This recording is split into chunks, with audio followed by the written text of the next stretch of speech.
We have our keynote speaker, Soumith Chintala, is a VP at Meta AI and the co-creator of PyTorch, a major scientific computing framework within the AI community. Let's give Soumith a warm welcome.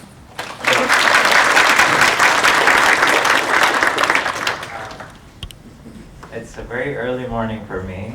I usually wake up at 10:30 or so. So thanks for listening to me half asleep. But more seriously, I was asked to give a keynote, and whenever I'm asked to give a keynote, I have no idea what to say because apparently keynotes are supposed to not be normal talks. You're supposed to try to say something insightful, and like I have very little insightful things to say. So I thought I'll actually pick a simple topic. I think the relatability of this topic will be varied among all of you. If you're an advanced user of AI and AI tools, then you're gonna find this talk elementary. If you're not, then you're gonna find this talk maybe a little insightful. Maybe you're gonna learn a couple of things. So apologies to those people who already know everything that I'm going to talk about, and let's get started. So I want to try to bridge two worlds. Like if you're a data scientist, or if you support data scientists, or data engineers or data analysts, I didn't forget you all. The question comes up, oh, there's this AI thing. And there's these AI tools, like, when are they useful for us, right? So I just want to try to bridge the understanding and gap and when they might be useful for just a general practice of data science. And so, in my understanding, my wife's a data scientist, so if my understanding is wrong, just blame my wife, right?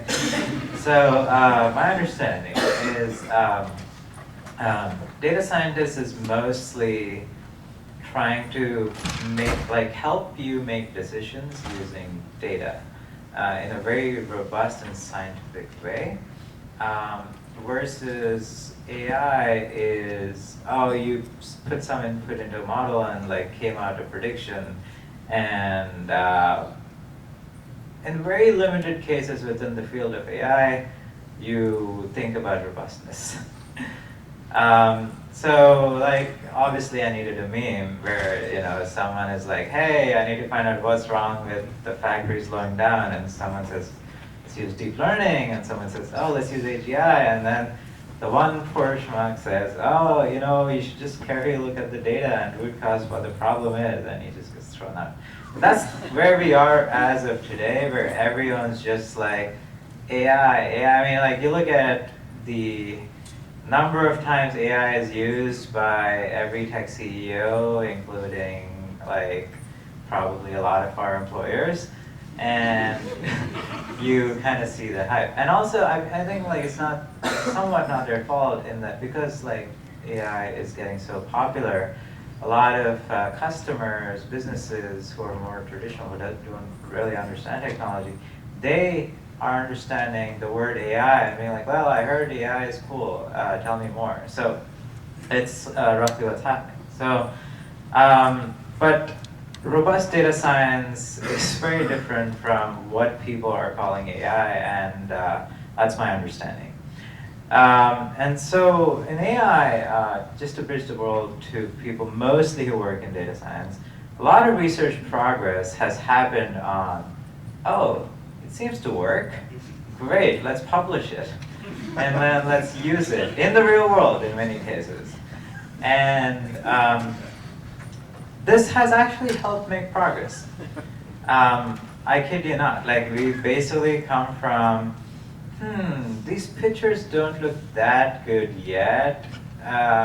Let's just publish the method anyway. It's a good start to slowly progressing towards, oh my god, this model is generating these amazing images.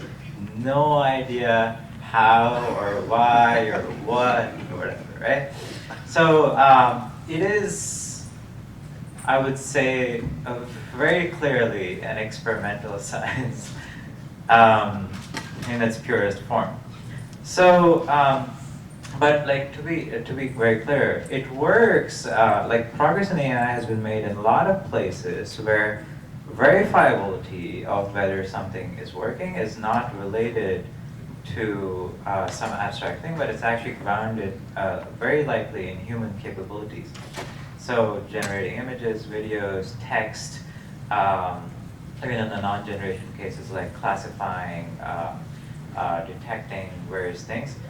As long as they're grounded in some real-world process of some sort or reasonably well understood human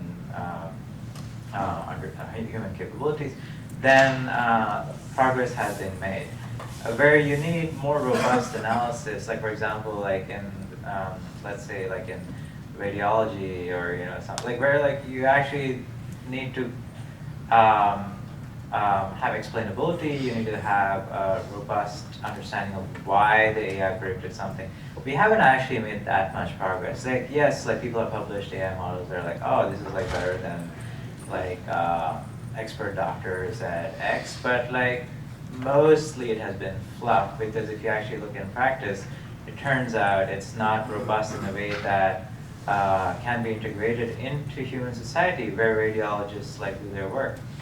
Or like other kinds of doctors. There's like many papers now where they put in AI. And like from my understanding, and very limited from my wife and a few friends, data science practically, typically, I'm not saying all cases, but it's much smaller data volume. You're producing insights around processes and dynamics of a system, like a business or like the government or something like that. And is there bad data science? Of course. Where's the meme? Oh yeah. It's like there is bad data science where people make elaborate narratives versus actually providing scientific insights and letting people take decisions. And those people sometimes are called expensive consultants, right? So. I joke. So this is like roughly like my understanding of where things are in terms of AI and in terms of data science. And so I'll talk a little bit about AI tools that that data scientists might want to know as, hey, they exist, where are they useful? And my goal here is to mainly not educate you on what AI tools exist, but how to approach the problem of like, hey, when is like this AI tool useful for me as a data scientist or not? I helped build PyTorch, and so I'm obviously going to have a few slides on PyTorch and do my job, right? So PyTorch is like NumPy, but with different origins. It actually originated from like Lua and C++ and Objective-C and like all kinds of like random things. But it is very much like NumPy in many ways, except a few API differences in it, and there's a compatibility layer. It enables about 600,000 plus open source projects.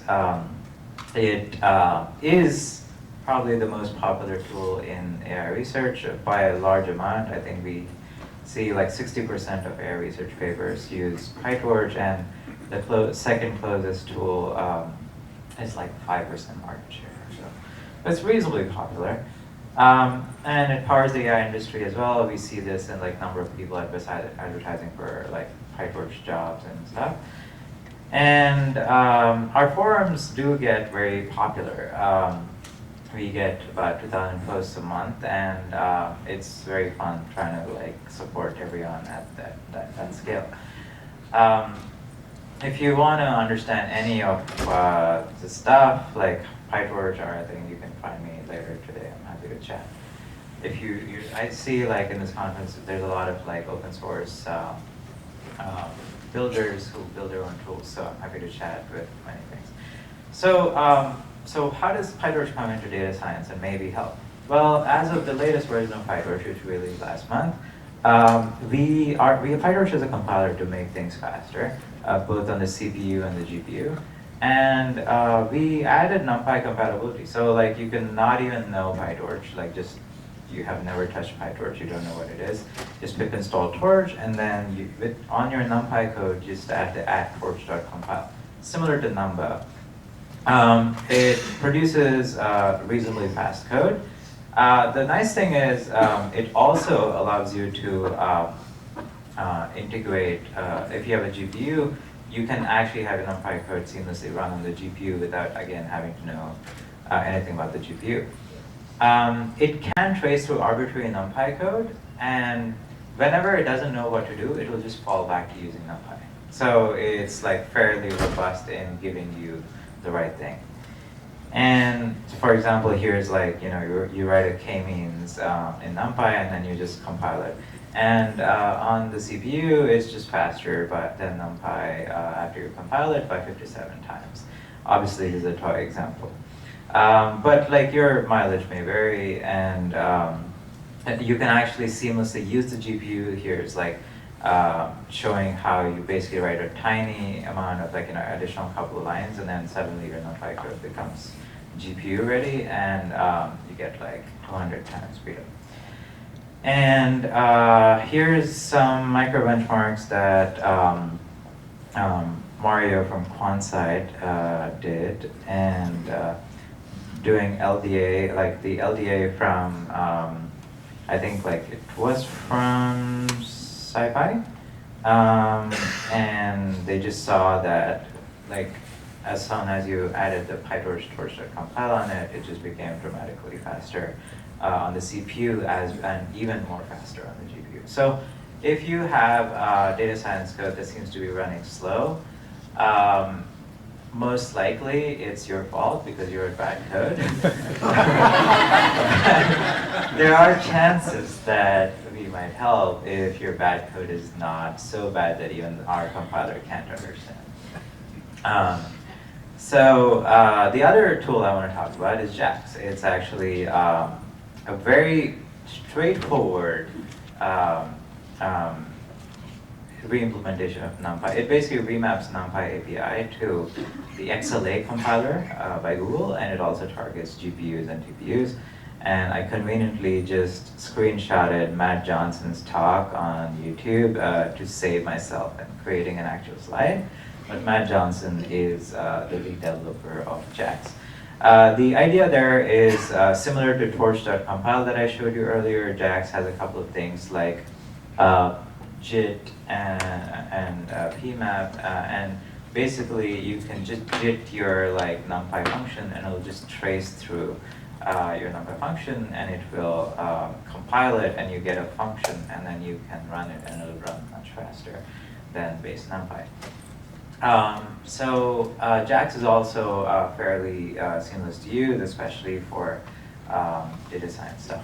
Now the caveat in PyTorch and JAX and all of that is obviously like we did not build this stuff for data science. We built it for AI. So our support for data frames is fairly limited. PyTorch has a thing called nested tensor and jagged tensor, and like they can do stuff. And we have a thing called Torch Arrow that interfaces PyTorch into like Arrow data frames, which Pandas data frames can kind of convert into. So there is the plumbing work done, and JAX also has very limited support for data frame like things.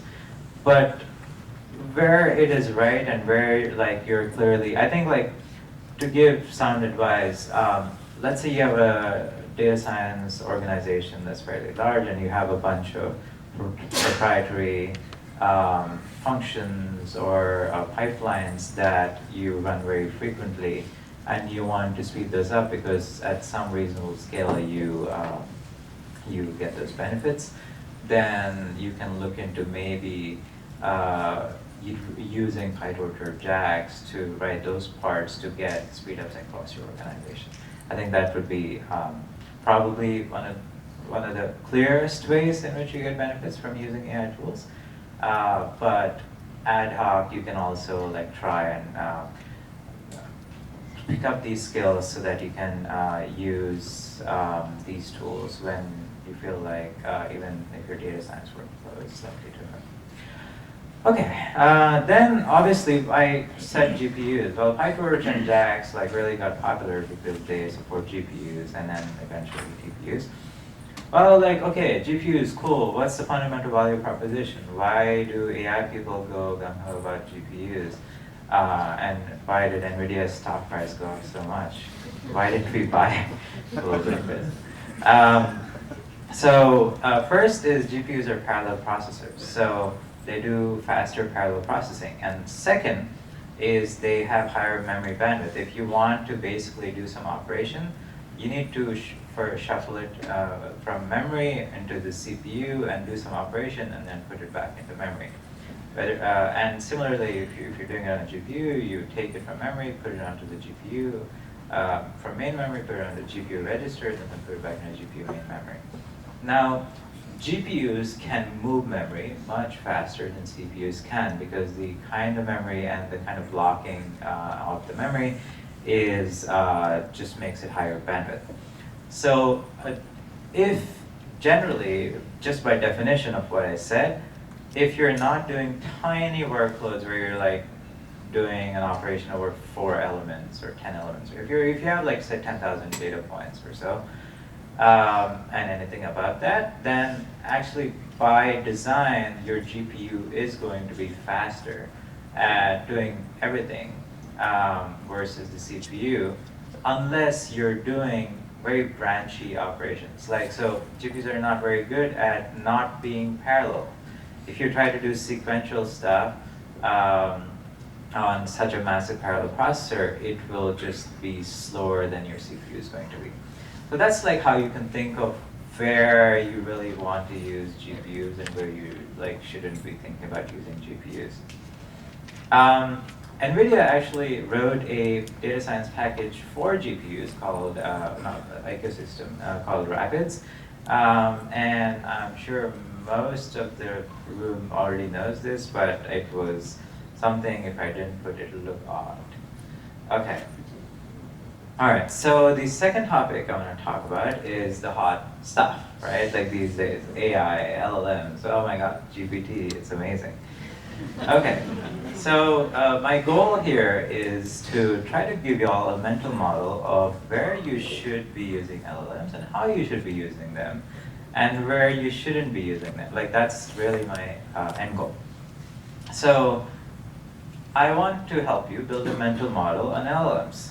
First, I will tell you one way to build a mental model.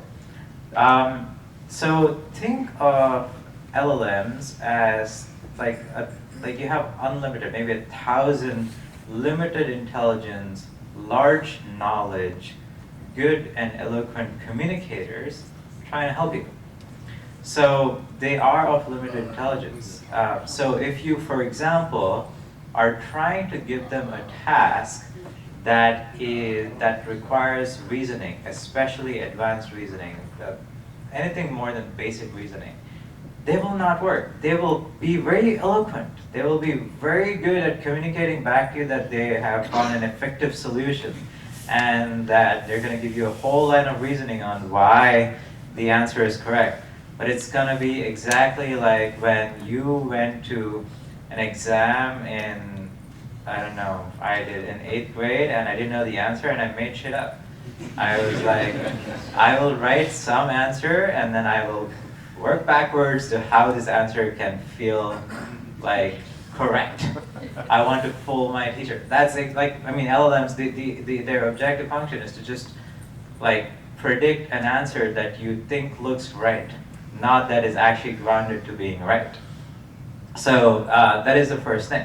So like the reason like I give you this analogy is because now you know which parts of your day-to-day workflow you can automate and you cannot automate. The second thing I want to tell you is there are other ways in which your guards around bullshit go down. So because LLMs are often offered as a chat interface, and we, over the last 3 decades, have used chat interface to talk to other humans, we basically like think the LLM is a human. Like, you know, our guards around like, you know, calling out bullshit go down a little bit. And so that is another additional bias we have to the word is what? Anthropomorphizing LLMs, or just like pretending that they're humans. So the third thing is like, there's actually like UI tricks that make you feel like another human is typing. Like these are all tricks. Now like if you take a base LLM and you're like, okay, I type the question, wait for 30 seconds, and wait for the whole answer, and then you read the answer, you're like, okay, like you actually, like you can try this experiment, but you will actually believe it less than like if you like get it in this like type ahead interface. So there's a lot of product building that was done and the objective function of the LLMs. Like LLMs are basically like this cat. As soon as you see this cat, you know it's a cat, but you're like, oh man, this is like an intelligent cat. Because you have this bias towards, oh, if some, like, you know, we're like, oh, if this person's more well dressed, then the person must be like some important or like intelligent or well educated or something. This is a bias we have. And if I put a cat in there, you still have that bias, and it's the same bias that kicks in when LLMs and you interact with each other. So, where to use them? So, stuff that you know but you don't remember. So, if you're like, oh, I forgot how to plot this kind of thing again, and you need to Google, but then you need to Google and then search like 20 links to find the exact answer. Actually, LLMs are much better at like giving you the right, like they're like good solid pattern matchers.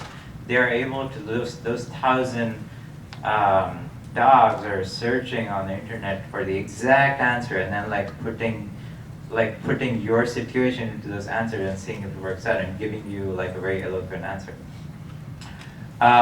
So what is this? Yeah. So it doesn't know when the answer is wrong, and so you need to know. So you need, like, you can use them as assistants, but ultimately I can tell you, like, do not try to automate them yet, because that's basically how you can have a production failure and probably lose a lot of money. And definitely don't use it for anything like human critical. Don't put in like saving lives or anything. All right, so you can use it to accelerate your workflow, but not to actually automate you. In fact, I can convince you that I myself, not convince you, I can tell you that I myself have become more productive using LLMs.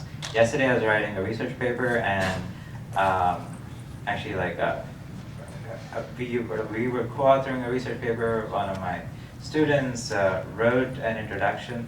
It looked good in terms of content, but it just was not the right English. It just, it just didn't come out right.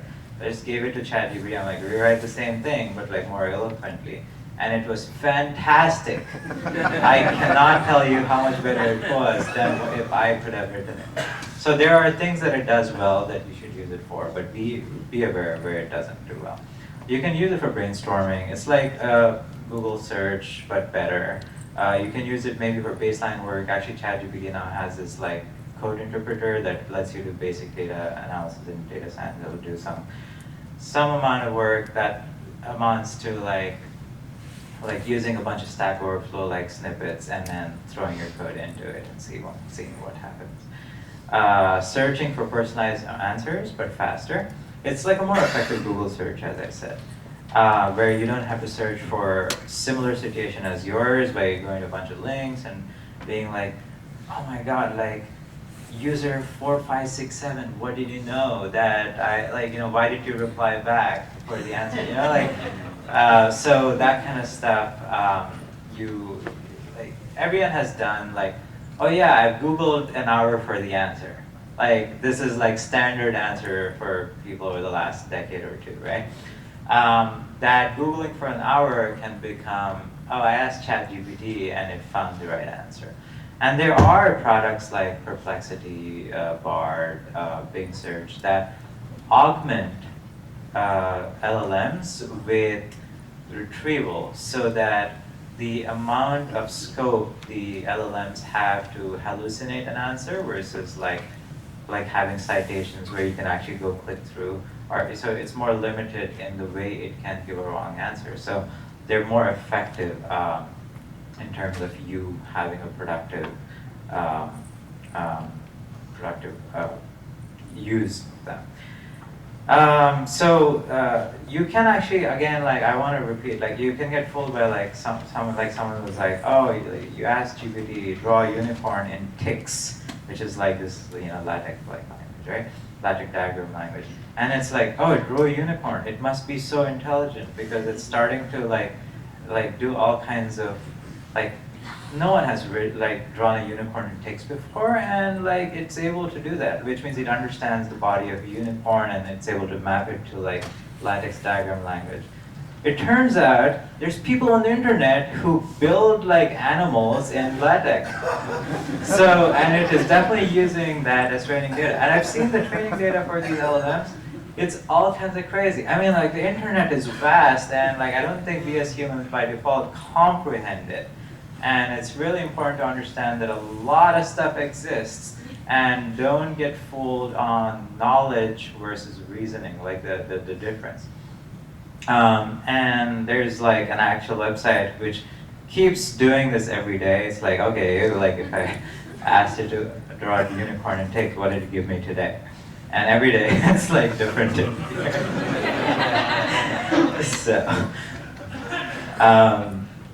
and then there's actual scientific papers that actually prove out that even on basic reasoning problems, like LLMs don't do well. And there's a lot of people who might think, oh, I read this article that says if you ask it, this is incorrect, like, try one more time, or like think about it very carefully and give me an answer. If you use those terms, then LLMs will get more accurate. And it turns out that was bullshit. It was just like selection bias. A lot of people post like the best things on the internet and they will ignore the worst things. And so these guys, in a very data-driven way, showed that if you actually critique it or prompt it in a slightly better way, it actually gets worse. Anyways, and then there's diffusion models, the hot thing around generating images and videos and stuff. There's not much scope for using it in data science. You can make talks like this, all the images, like not all, but like some of the images, I won't tell you which ones I used GPT. You can make memes, you can make stuff up. Like for example, I just made this plot that, if my boss asks for something and they want a pretty report, but maybe they did, like, not my boss, sorry. Someone else's boss. Let's say like they don't actually look at the plots ever, then it just makes them up.